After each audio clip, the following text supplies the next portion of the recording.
Question कौन अच्छी concept based अच्छी एवं प्रत्येक क्वेश्चन को मु कौन करी एक्सप्लेनेशन करने को चेष्टा करी।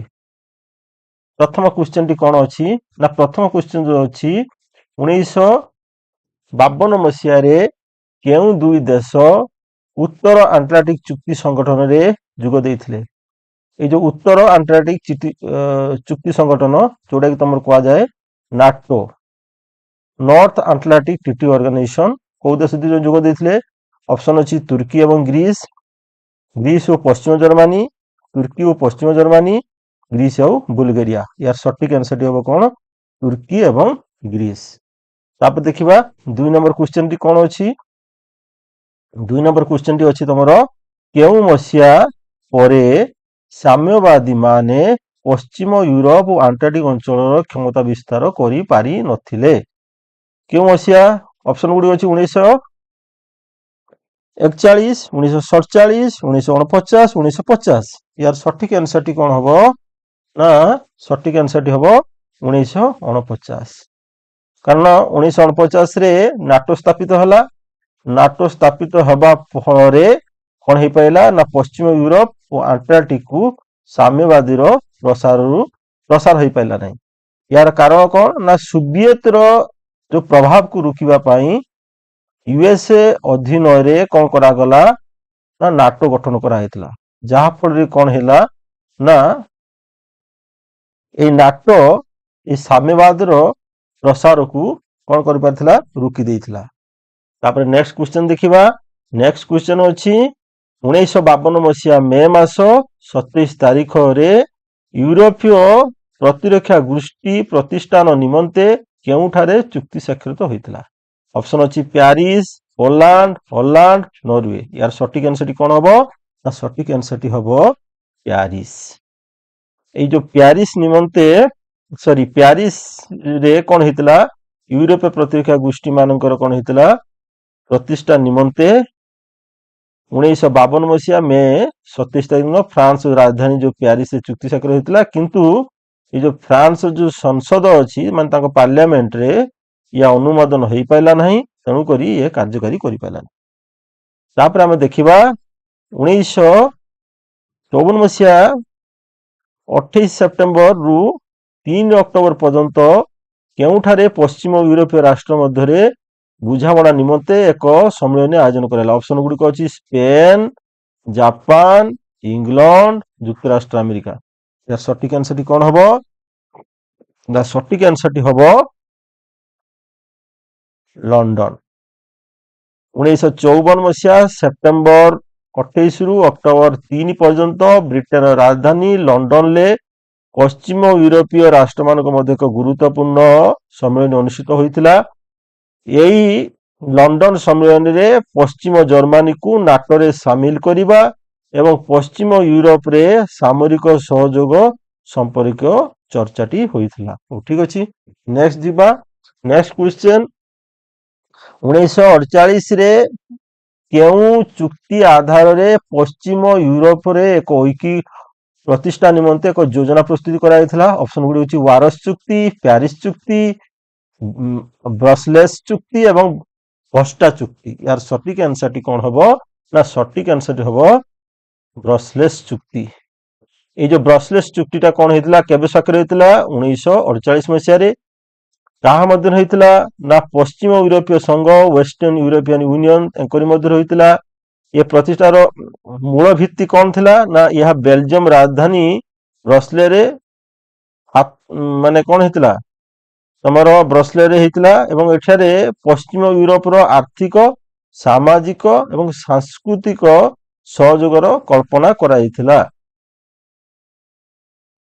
नेक्स्ट हमें देखिबा केबे पश्चिम यूरोपीय संघर जन्म लाभ कला 1941, 1944, 1948 एवं 1950। यार सटीक आंसर टी कोन हबो या सटीक आंसर टी हबो 1948। 1948 कोन हला ना पश्चिम यूरोपीय संघ एक वेस्टर्न यूरोप यूनियन कह जाय हला। यह कौन थिला या उभय सामरिक और राजनैतिक सहयोग पई ए गुटे प्रयास आरंभ हेतिला। को माने कहबो ना पश्चिम यूरोपीय देश मान मध्य କଣ ସାମରିକ ଏବଂ ରାଜନୈତିକ ସହଯୋଗ ସ୍ଥାପନ କରିବା ପାଇଁ ଏ ଗୋଟେ ପ୍ରୟାସ ଆରମ୍ଭ ହେଇଥିଲା।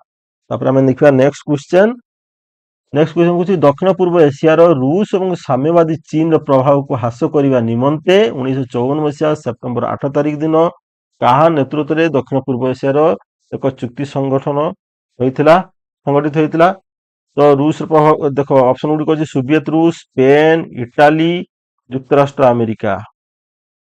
ତ କଣ ହବ ସଠିକ ଆନ୍ସର? ନା ସଠିକ ଆନ୍ସରଟି ହବ ଯୁକ୍ତରାଷ୍ଟ୍ର ଆମେରିକା। ସେ କଣ କରିଥିଲା ନା ଦକ୍ଷିଣ ପୂର୍ବ ଏସିଆ ଚୁକ୍ତି ସଂଗଠନ ବା ସିଟୋର ସ୍ଥାପନା କରିଥିଲା।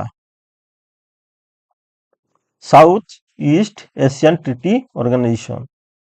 ୟାର କଣ ପାଇଁ କରିଥିଲା ନା ଇଏ କଣ କରିବ ସାମ୍ୟବାଦୀର ପ୍ରଭାବକୁ ହ୍ରାସ କରିବ। ଏବଂ ଏ ଚୁକ୍ତି କେଉଁଠାରେ ସ୍ୱାକ୍ଷରିତ ହେଇଥିଲା ନା ଏ ଚୁକ୍ତି ସ୍ୱାକ୍ଷରିତ ହେଇଥିଲା 1954 ମସିହା ଫିଲିପାଇନ୍ସର ମନିଲା ଠାରେ ଏ ଚୁକ୍ତି ସ୍ୱାକ୍ଷରିତ ହୋଇଥିଲା। ତାପରେ ନେକ୍ସଟ ଯିବା। ତାପରେ ନେକ୍ସଟ ହେଉଛି ପାକିସ୍ତାନ କେଉଁ ସଂଗଠନ ସଦସ୍ୟ ଥିଲା? ଅପସନ ଅଛି ସିଟୋ, ୱାରସ ଚୁକ୍ତି, ନାଟୋ, ବାଗଦାଦ ଚୁକ୍ତି। ଏହାର ସଠିକ ଆନ୍ସରଟି ହବ ପାକିସ୍ତାନ ସିଆଟୋ ଚୁକ୍ତିର କଣ ଥିଲା? ଅଂଶୀଦାର ଥିଲା। ପାକିସ୍ତାନ ଶୀତଳ ଯୁଦ୍ଧ ସମୟରେ ପଶ୍ଚିମ ଦେଶମାନଙ୍କ ସହିତ ସମ୍ପର୍କ ସ୍ଥାପନ କରି ସିଆଟୋ ଏବଂ ସେଣ୍ଟୋ ଭଳି ସାମରିକ ଜଟିଳତାର ସଦସ୍ୟ ହୋଇପାରିଥିଲା। ଏବଂ ତାଙ୍କର ପ୍ରତିଷ୍ଠା ସମୟର ସଦସ୍ୟ ଥିଲା କିଏ? ପାକିସ୍ତାନ ଥିଲା ସିଆଟୋର ପ୍ରତିଷ୍ଠା ସମୟ ସଦସ୍ୟ, ଅର୍ଥାତ୍ ସିଆଟୋ ଯେବେ ସୃଷ୍ଟି ହେଇଥିଲା ସେବେ ପାକିସ୍ତାନ ତାର କଣ ଥିଲା ନା ସଦସ୍ୟ ହୋଇପାରିଥିଲା। ତାପରେ ଆମେ ଦେଖିବା ନେକ୍ସଟ ହେଉଛି କେବେ ଦକ୍ଷିଣ ପୂର୍ବ ଏସିଆର ଚୁକ୍ତି ସଂଗଠନର ପରିସମାପ୍ତି ହେଲା? ଅପସନ ଗୁଡ଼ିକ ଅଛି 1960, 1971, 1975, 1977। ସଠିକ ଆନ୍ସରଟି ୟାର ହବ 1975। ଦକ୍ଷିଣ ପୂର୍ବ ଏସିଆ ଚୁକ୍ତି ସଂଗଠନ ସିଆଟୋ 1977 ମସିହାର ଆନୁଷ୍ଠାନିକ ଭାବରେ ଭାଙ୍ଗି ଯାଇଥିଲେ ମଧ୍ୟ ୟାର କାର୍ଯ୍ୟକଳାପ 1975 ମସିହା ପରେ ମୁଖ୍ୟତଃ ବନ୍ଦ ହୋଇଯାଇଥିଲା। ହେଲା, ତାର 75 ମସିହା ପରେ କାର୍ଯ୍ୟକଳାପ ବନ୍ଦ ହେଇଥିଲା, ଆନୁଷ୍ଠାନିକ ଭଙ୍ଗ ହୋଇଥିଲା 1977 ମସିହା। ଭିଏତନାମ ଯୁଦ୍ଧ ପରେ ଏସିଆର ରାଜନୈତିକ ପରିବେଶ ବଦଳିବାରୁ ଏହି ସଂଗଠନର ଆବଶ୍ୟକତା କମିଗଲା। ତାପରେ ଆମେ ଦେଖିବା 1955 ମସିହାରେ ଇରାକର ରାଜଧାନୀ ବାଗଦାଦ ଠାରେ କେଉଁ ଚୁକ୍ତି ସ୍ୱାକ୍ଷରିତ ହୋଇଥିଲା? ଅପସନ ଗୁଡ଼ିକ ଅଛି ୱାରସ ଚୁକ୍ତି, ବାଗଦାଦ ଚୁକ୍ତି, ଲଣ୍ଡନ ଚୁକ୍ତି, ନାଟୋ ଚୁକ୍ତି। ତାର ସଠିକ ଆନ୍ସରଟି ହବ କେଉଁ ଚୁକ୍ତି ନା ବାଗଦାଦ ଚୁକ୍ତି ହେଇଥିଲା। ଏଟା କେଉଁ ମସିହାରେ ହେଇଥିଲା? 1955 ମସିହାରେ ହେଇଥିଲା। ହେଲା, ଯାହାକି ତାର ନାଁଟା ପରବର୍ତ୍ତୀ ସମୟରେ ହେଇଗଲା ସେଣ୍ଟୋ।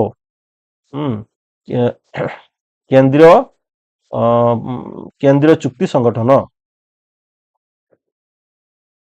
ଏହା ମଧ୍ୟ ପୂର୍ବ ଅଞ୍ଚଳରେ ଆମର ପଶ୍ଚିମର ପ୍ରଭାବ ମାନେ ୱେଷ୍ଟର୍ଣ୍ଣ ଦେଶର ପ୍ରଭାବକୁ କଣ କରିବା ବଜାୟ ରଖିବା ପାଇଁ ଏକ ସଂଗଠିତ ହୋଇଥିଲା। ଏକ ସାମରିକ ଚୁକ୍ତି। ତାପରେ ଆମେ ଦେଖିବା ନେକ୍ସଟ ହେଉଛି ନାଟୋର ପୁରା ନାମ କଣ ନା ଉତ୍ତର ଆଟଲାଣ୍ଟିକ ଚୁକ୍ତି ସଂଗଠନ, ଦକ୍ଷିଣ ପୂର୍ବ ଏସିଆ ଚୁକ୍ତି ସଂଗଠନ, ବାଗଦାଦ ଚୁକ୍ତି ଆଉ ବ୍ରସେଲ୍ସ ଚୁକ୍ତି। ଏହାର କଣ ହବ ନା ନାଟୋ ହେଉଛି ନର୍ଥ ଆଟଲାଣ୍ଟିକ ଟ୍ରିଟି ଅର୍ଗାନାଇଜେସନ। ଏଇଟା ଉତ୍ତର ଆଟଲାଣ୍ଟିକ ଚୁକ୍ତି ସଂଗଠନ। ହେଲା, ଏ କେବେ ସ୍ଥାପିତ ହୋଇଥିଲା ନା ୟା ସ୍ଥାପିତ ହୋଇଥିଲା 1949 ମସିହାରେ। ତାପରେ ଆମେ ଦେଖିବା ସିଆଟୋର ପୁରା ନାମ କଣ ନା ସିଆଟୋର ପୁରା ନାମ ହେଉଛି ଅପସନ ଗୁଡ଼ିକ ଅଛି ବ୍ରସେଲ୍ସ ଚୁକ୍ତି, ତାପରେ ତୁମର ଉତ୍ତର ଆଟଲାଣ୍ଟିକ ଚୁକ୍ତି, ତାପରେ ତୁମର ୱାରସ ଚୁକ୍ତି, ଦକ୍ଷିଣ ପୂର୍ବ ଏସିଆ ଚୁକ୍ତି ସଂଗଠନ। ଏହାର ସଠିକ ଆନ୍ସରଟି କଣ ହବ? ସଠିକ ଆନ୍ସରଟି ହବ ତୁମର ଦକ୍ଷିଣ ପୂର୍ବ ଏସିଆ ଚୁକ୍ତି ସଂଗଠନ, ଯୋଉଟା କି ସିଆଟୋ ଏବଂ ତାର ପୁରା ନାଁ ହେଉଛି ସାଉଥ ଇଷ୍ଟ ଏସିଆନ ଟ୍ରିଟି ଅର୍ଗାନାଇଜେସନ। ତାପରେ ଆମେ ଦେଖିବା ନେକ୍ସଟ କ୍ୱେଶ୍ଚନ ଅଛି 1958 ମସିହାରେ କେଉଁ ଦେଶର କେନ୍ଦ୍ରୀୟ ଚୁକ୍ତି ସଂଗଠନରେ ଯୋଗ ଦେଇଥିଲା? ଅପସନ ଗୁଡ଼ିକ ଅଛି ଜାପାନ, ଫ୍ରାନ୍ସ, ସୋଭିଏତ ରୁଷ, ଯୁକ୍ତରାଷ୍ଟ୍ର ଆମେରିକା। यार सठिक आंसर टी कौन हबो ना सठिक आंसर टी हबो जे केंद्रीय चुक्ति सॉरी যুক্তরাষ্ট্র আমেরিকা কেন্দ্রীয় চুক্তি সংগঠন সিଆଟୋ ପ୍ରଥମେ ବାଗଦାଦ ଚୁକ୍ତି 1955 ଭାବରେ ଆରମ୍ଭ ହୋଇଥିଲା। ଯୁକ୍ତରାଷ୍ଟ୍ର ଆମେରିକା ଏକ ସମ୍ପୂର୍ଣ୍ଣ ସଦସ୍ୟ ନଥିଲେ ମଧ୍ୟ 1958 ମସିହାରେ ଏହାର ମୁଖ୍ୟ ସହଯୋଗୀ ଦେଶ ଭାବରେ ଏଥିରେ ସକ୍ରିୟ ଭୂମିକା ଗ୍ରହଣ କରିଥିଲା। ଏହା ସମସ୍ତ କାର୍ଯ୍ୟକଳାପ ଗୁରୁତ୍ୱପୂର୍ଣ୍ଣ ଏବଂ ଭାଗିଦାର ଥିଲା ହେଲା। କିନ୍ତୁ ସିଧାସଳଖ ଏଇ ଚୁକ୍ତିରେ ଆମେରିକାର କଣ ଥିଲା ସମ୍ପୃକ୍ତି ନଥିଲା, କିନ୍ତୁ ସେ କଣ କଲା 1958 ପରେ ଏହାର ପ୍ରମୁଖ ସହଯୋଗୀ ଭାବେ ସେ କାର୍ଯ୍ୟ ଆରମ୍ଭ କଲା। ତାପରେ ନେକ୍ସଟ ଦେଖିବା କେଉଁ ଦେଶ ଉତ୍ତର ଆଣ୍ଟାର୍କଟିକ ଚୁକ୍ତି ସଂଗଠନ ସଭ୍ୟ ନୁହେଁ। ଅପସନ ଅଛି ଆଇସଲ୍ୟାଣ୍ଡ, ନରୱେ, ପର୍ତ୍ତୁଗାଲ, ନେଦରଲ୍ୟାଣ୍ଡ। ଏହାର ସଠିକ ଆନ୍ସରଟି କଣ ହବ ନା ନେଦରଲ୍ୟାଣ୍ଡ। ନେଦରଲ୍ୟାଣ୍ଡ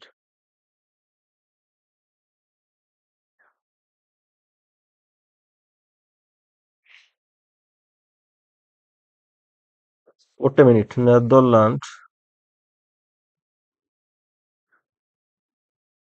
ନାଇଁ ଏ କ୍ୱେଶ୍ଚନ ଟି ଭୁଲ ଅଛି। ନେଦରଲ୍ୟାଣ୍ଡ ଥିଲା, ତେଣୁକରି କ୍ୱେଶ୍ଚନ ଟା ମୁଁ ସ୍କିପ୍ କରିଦଉଛି।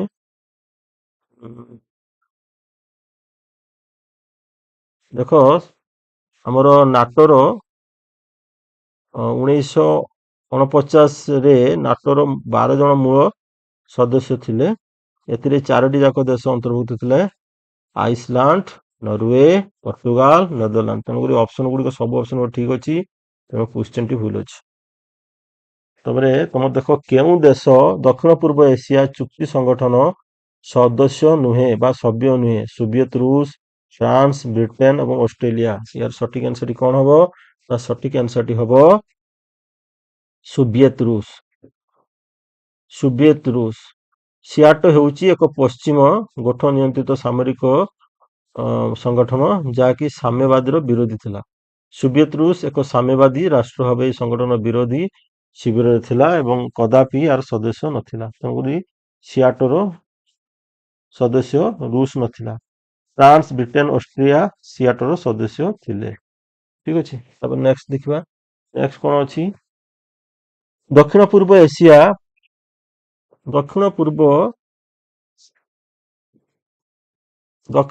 ଏସିଆ ଚୁକ୍ତି ସଂଗଠନ କେତୋଟି କେତେଗୁଡି ସଦସ୍ୟ ରାଷ୍ଟ୍ର ଅଛନ୍ତି? ଅପସନ ଗୁଡିକ ଅଛି 6ଟି, 8ଟି, 10ଟି ଏବଂ 12ଟି। ଏହାର ସଠିକ ଆନ୍ସରଟି କଣ ହବ ନା ଆମର ସିଆଟୋର କେତେ ଜଣ ଅଛନ୍ତି ସଦସ୍ୟ? 8 ଜଣ ଅଛନ୍ତି। କେଉଁମାନେ ନା ଯୁକ୍ତରାଷ୍ଟ୍ର ଆମେରିକା ଅଛି, ଆଉ ତମର କିଏ ଅଛି? ବ୍ରିଟେନ ଅଛି, ଫ୍ରାନ୍ସ ଅଛି, ଅଷ୍ଟ୍ରେଲିଆ ଅଛି, ନ୍ୟୁଜିଲାଣ୍ଡ ଅଛି, ଫିଲିପାଇନ୍ସ ଅଛି, ଥାଇଲାଣ୍ଡ ଅଛି ଏବଂ ପାକିସ୍ତାନ ଅଛି। এই 8ଟି ଦେଶ ହଉଛନ୍ତି ସିଆଟୋର କଣ ସଦସ୍ୟ। ତାପରେ ଆମେ ଦେଖିବା ନେକ୍ସଟ କ୍ୱେଶ୍ଚନ। ନେକ୍ସଟ କ୍ୱେଶ୍ଚନ ହଉଛି 1955 ମସିହା ମେ 1 ତାରିଖ ଦିନ ପୋଲାଣ୍ଡର ରାଜଧାନୀ ଠାରେ କେଉଁ ଚୁକ୍ତି ସ୍ୱାକ୍ଷରିତ ହୋଇଥିଲା? ବାଗଦାଦ ଚୁକ୍ତି, କେନ୍ଦ୍ରୀୟ ଚୁକ୍ତି ସଂଗଠନ, ୱାରସ ଚୁକ୍ତି ଏବଂ ବ୍ରସେଲ୍ସ ଚୁକ୍ତି। ଏହାର ସଠିକ ଆନ୍ସରଟି ହବ କେଉଁ ଚୁକ୍ତି? ୱାରସ ଚୁକ୍ତି। এই ୱାରସ ଚୁକ୍ତିଟା କେବେ ହେଇଥିଲା? 1955 ମସିହା ମେ 1 ତାରିଖ ହେଇଥିଲା।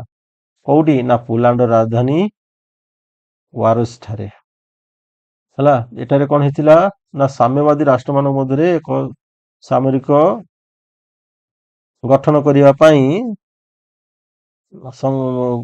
ୱାରସ ଚୁକ୍ତି ସ୍ୱାକ୍ଷରିତ ହୋଇଥିଲା। ଏହା ନାଟୋର ପ୍ରତିଦ୍ୱନ୍ଦ୍ୱୀ ଭାବେ ଗଠିତ ହୋଇଥିଲା। ନାଟୋ ଏଗନେଷ୍ଟରେ ଏ ୱାରସ ଚୁକ୍ତିଟି ହେଇଥିଲା। କୋଉଟାରେ ନା ପୋଲାଣ୍ଡର ରାଜଧାନୀ ଆମର ୱାରସ ଠାରେ। ତାପରେ ନେକ୍ସଟ କ୍ୱେଶ୍ଚନ ହଉଛି ୱାରସ ଚୁକ୍ତିରେ କେତୋଟି ରାଷ୍ଟ୍ର ଯୋଗ ଦେଇଥିଲେ? ଅପସନ ଅଛି 8ଟି, 15ଟି, 16ଟି ଏବଂ 18ଟି।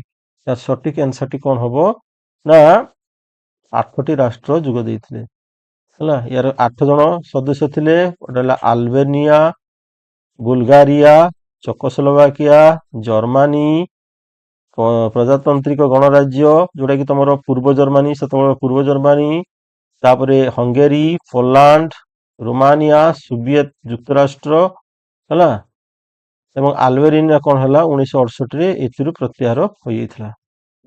ତାପରେ ନେକ୍ସଟ ଆମେ ଦେଖିବା କେଉଁ ଦେଶ ନେତୃତ୍ୱରେ ୱାରସ ଚୁକ୍ତି ସ୍ୱାକ୍ଷରିତ ହୋଇଥିଲା? ଅପସନ ଗୁଡିକ ଅଛି ଆମେରିକା, ଫ୍ରାନ୍ସ, ତୁର୍କୀ, সোভিয়েত ରୁଷ। ইয়ার ସଠିକ ଆନ୍ସରଟି ହବ ପିଲାମାନେ সোভিয়েত ରୁଷ। କାରଣ সোভিয়েত ରୁଷ କଣ ହେଇଥିଲା ନା ତମର ଏଇ ଯୋଉ ନାଟୋର ଏଗନେଷ୍ଟରେ ଥିଲା। ତେଣୁକରି ୱାରସ୍ ଚୁକ୍ତି ସଂଗଠନ ସୋଭିଏତ ଅ, ରୁଷରୁ ପ୍ରେରିତ ଏବଂ ତାର ନେତୃତ୍ୱ ଗଠିତ ହୋଇଥିଲା। ଏହା ପୂର୍ବ ୟୁରୋପୀୟ ସାମ୍ୟବାଦୀ ରାଷ୍ଟ୍ରମାନଙ୍କ ନାଟୋ ବିରୋଧରେ ଏକତ୍ରିତ ହୋଇଥିଲେ ଏବଂ ସୋଭିଏତ ରୁଷରେ ଏହାର ପ୍ରଧାନ ଶକ୍ତି ଥିଲା। ତେଣୁ ସୋଭିଏତ ରୁଷ ଦ୍ୱାରା ଇଏ କଣ ହେଇଥିଲା, ଏଇ ଚୁକ୍ତିଟି ସ୍ୱାକ୍ଷରିତ। ନେକ୍ସଟ ଦେଖିବା କଣ ଅଛି। କେଉଁ ଚୁକ୍ତିରେ ସ୍ୱାକ୍ଷର କରିଥିବା ରାଷ୍ଟ୍ରମାନେ ପୁଞ୍ଜିବାଦୀ ରାଷ୍ଟ୍ରମାନଙ୍କ ଆକ୍ରମଣକୁ ମିଳିତ ଭାବରେ ପ୍ରତିରୋଧ କରିବେ ବୋଲି ଘୋଷଣା କରାଯାଇଥିଲା? ଅପସନ ଗୁଡ଼ିକ ଅଛି ବାଗଦାଦ ଚୁକ୍ତି, ୱାରସ୍ ଚୁକ୍ତି, ଲଣ୍ଡନ ଚୁକ୍ତି ଏବଂ ଦକ୍ଷିଣ ପୂର୍ବ ଏସିଆ ଚୁକ୍ତି। ତାର ସଠିକ ଆନ୍ସରଟି କଣ ହବ ନା ସଠିକ ଆନ୍ସରଟି ହବ ୱାରସ୍ ଚୁକ୍ତି। এই ୱାରସ୍ ଚୁକ୍ତିର ମୁଖ୍ୟ ଉଦ୍ଦେଶ୍ୟ ଥିଲା କଣ ନା ପୁଞ୍ଜିବାଦୀ ଶିବିର, ବିଶେଷ କରି ନାଟୋ ଦେଶ ଗୁଡା ପ୍ରାୟ ସବୁ ପୁଞ୍ଜିବାଦୀ ଦେଶ, ତାର ଆକ୍ରମଣର ସମାହିତ ପ୍ରତିରୋଧ କରିବା। ତାପରେ ନେକ୍ସଟ ଆମେ ଯଦି ଦେଖିବା କ୍ୱେଶ୍ଚନ ଅଛି 21 ନମ୍ବର 1979 ମସିହାର କେଉଁ ଦେଶର ବିଦ୍ରୋହର ସୂତ୍ରପାତ ଘଟିଥିଲା? ଅପସନ ଅଛି ଇରାକ, ତୁର୍କୀ, ଇରାନ, ଥାଇଲାଣ୍ଡ। ତ ସଠିକ ଆନ୍ସରଟି କଣ ହବ ନା ସଠିକ ଆନ୍ସରଟି ହବ ଇରାନ। 1979 ମସିହାରେ ଇରାନର ଇସଲାମିକ ବିପ୍ଳବ ସଂଗଠିତ ହୋଇଥିଲା, ଯାହାଦ୍ୱାରା ଶାହ ମୋହମ୍ମଦ ରେଜା ପାହଲେଭି ଏର ରାଜତ୍ୱ ପତନ ଘଟିଲା ଏବଂ ଇସଲାମିକ ଗଣରାଜ୍ୟ ସ୍ଥାପିତ ହୋଇଥିଲା। ଏହି ବିପ୍ଳବ ବିଶ୍ୱ ରାଜନୀତିର ଏକ ଗୁରୁତ୍ୱପୂର୍ଣ୍ଣ ଘଟଣା ଥିଲା। ତାପରେ ଆମେ ଦେଖିବା ଚୀନ ସୋଭିଏତ ଯୁଦ୍ଧ କେବେ ସଂଗଠିତ ହୋଇଥିଲା? ଅପସନ ଅଛି 1971, 75, 78 ଏବଂ 1979। यार ସଠିକ ଆନ୍ସରଟି ହବ 1979। ଚୀନ ଭିଏତନାମ ଯୁଦ୍ଧ 1979 ମସିହା ଫେବୃଆରୀରୁ ମାର୍ଚ୍ଚ ମାସ ମଧ୍ୟରେ ସଂଗଠିତ ହୋଇଥିଲା। ଚୀନ ଭିଏତନାମ ଉପରେ ଆକ୍ରମଣ କରିଥିଲା, ମୁଖ୍ୟତଃ କାମ୍ବୋଡିଆରେ ଭିଏତନାମର ହସ୍ତକ୍ଷେପ ଏବଂ ଚୀନର ଭିଏତନାମ ମଧ୍ୟରେ ବିବାଦକୁ କାରଣ ହୋଇଥିଲା। ହଉଥିବା ନେକ୍ସଟ ଦେଖିବା। ନେକ୍ସଟ ହେଉଛି 1979 ମସିହାର ଏଲ ସାଲଭେଡର କେଉଁ ଦେଶ ସହିତ ସମ୍ପର୍କ ଦେଖିବାକୁ ମିଳେ? ଅପସନ ଗୁଡ଼ିକ ଅଛି ରୁଷିଆ, ତୁର୍କୀ, ଫ୍ରାନ୍ସ, ଯୁକ୍ତରାଷ୍ଟ୍ର ଆମେରିକା। ଏହା ସଠିକ ଆନ୍ସରଟି ହେଉଛି କଣ ଯୁକ୍ତରାଷ୍ଟ୍ର ଆମେରିକା। 1979 ମସିହାରେ ଏଲ ସାଲଭରର ଗୃହଯୁଦ୍ଧ ସମୟରେ ଯୁକ୍ତରାଷ୍ଟ୍ର ଆମେରିକାର ସରକାରୀ ଭାବେ ଡାନିଏଲ ଓଡୁବେଙ୍କ ବିରୋଧୀ ଜନତାନ୍ତ୍ରିକ ବିପ୍ଳବର ମୋର୍ଚ୍ଚା ବିରୁଦ୍ଧରେ ସରକାରୀ ବାହିନୀକୁ ବିପୁଳ ସାମରିକ ଓ ଆର୍ଥିକ ସହାୟତା ପ୍ରଦାନ କରିଥିଲା। ଏହା ଶୀତଳ ଯୁଦ୍ଧ ମଧ୍ୟ ଆମେରିକାରେ ପ୍ରତିଫଳିତ ହୋଇଥିଲା। ତେବେ ନେକ୍ସଟ ଦେଖିବା 1979 ମସିହାରେ ଆଫଗାନିସ୍ତାନର କେଉଁ ଦେଶର ସାମରିକ ହସ୍ତକ୍ଷେପ ଦେଖିବାକୁ ମିଳିଥିଲା? ଅପସନ ହେଉଛି ବ୍ରିଟେନ, ଇଟାଲୀ, ଜାପାନ, ସୋଭିଏତ ରୁଷ। यार ସଠିକ ଆନ୍ସରଟି କଣ ହବ ନା ରୁଷ।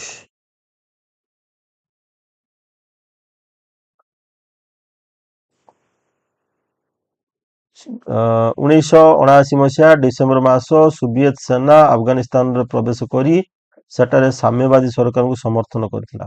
ଏହି ଆକ୍ରମଣ ଶୀତଳ ଯୁଦ୍ଧର ଏକ ଗୁରୁତ୍ୱପୂର୍ଣ୍ଣ ଘଟଣା ଥିଲା ଏବଂ ଏହା ଏକ ଦଶକ ଧରି ଚାଲିଥିବା ଯୁଦ୍ଧ ସୂତ୍ରପାତ ଘଟିଥିଲା। ତାପରେ ନେକ୍ସଟ ଦେଖିବା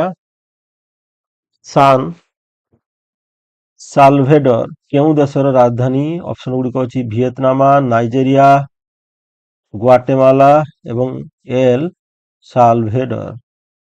ତାର ସଠିକ ଆନ୍ସରଟି ହେଉଛି ଏଲ ସାଲଭେଡର। ସାଲଭାଡୋର ମଧ୍ୟ ଆଫ୍ରିକାର ଦେଶ। ଏଲ ସାଲଭେଡର ହେଉଛି ଏହାର ରାଜଧାନୀ। ଏହାର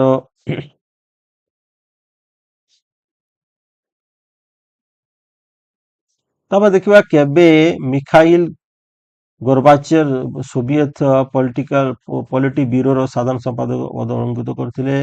ଅପସନ ଅଛି 1984, 1985, 1988 ଏବଂ 1991। ଏହାର ସଠିକ ଆନ୍ସରଟି କଣ ହବ ନା 1985 ର ମିଖାଇଲ ଗୋରବାଚେv 1985 ମସିହା ମାର୍ଚ୍ଚ 11 ତାରିଖ ଦିନ ସୋଭିଏତ କମ୍ୟୁନିଷ୍ଟ ପାର୍ଟିର ସାଧାରଣ ସମ୍ପାଦକ ଭାବେ ଦାୟିତ୍ୱ ନିର୍ବାହିଲେ। ତାଙ୍କର ନେତୃତ୍ୱରେ ପେରେସ୍ଟ୍ରୋଇକା ଏବଂ ଗ୍ଲାସନୋସ୍ତ ନୀତି ଆରମ୍ଭ ହୋଇଥିଲା। ତାପରେ ଆମେ ଦେଖିବା ନେକ୍ସଟ କ୍ୱେଶ୍ଚନ। କେଉଁ ମସିହାରେ ଜାତିସଂଘ ନିରସ୍ତ୍ରୀକରଣ ପାଇଁ ଆଶାୟୀ ମିଶ୍ରିତ ଆୟୋଗ ଗଠନ କରିଥିଲା? ଅପସନ ଅଛି 1960, 1961, 1964 ଏବଂ 1970।